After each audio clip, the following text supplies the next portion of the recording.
په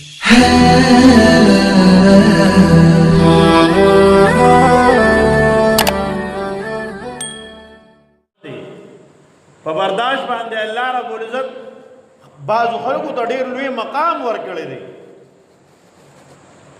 د دارالعلوم دیوبند لومبی عالم مولانا محمود رحمه الله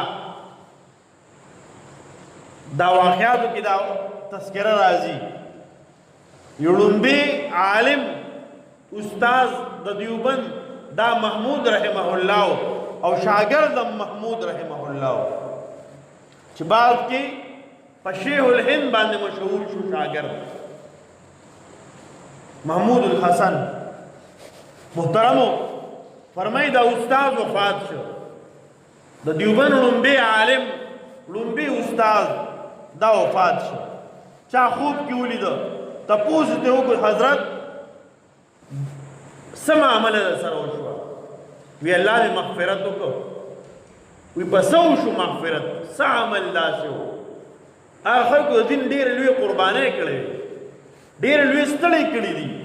نن چې دا علماء دیوبند په نوم باندې عقاید علماء دیوبند یو بحر دی لګیا دی او په هر کلي کې په هر علاقه کې د هغوی د نظریې او د مسلک نن د دین خدمت کې لګیا دي مدارسو کې.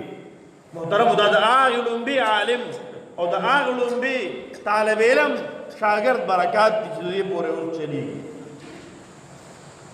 نن چې تاسو دا اکوړه خټک دارالعلوم حقانیه یې نه دا دارالعلوم ثاني دی دا د هغې برکات دي.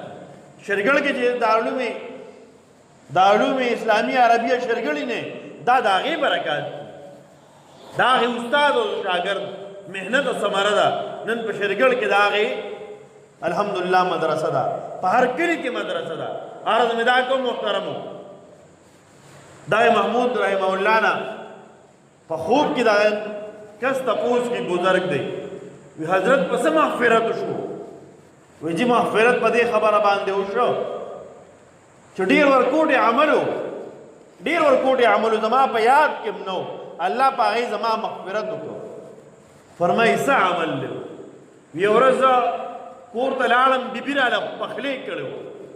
پخلی ما د مخې ته کېښوده ما چې نوړۍ واغېستله مالګه پکې د سره نه وه.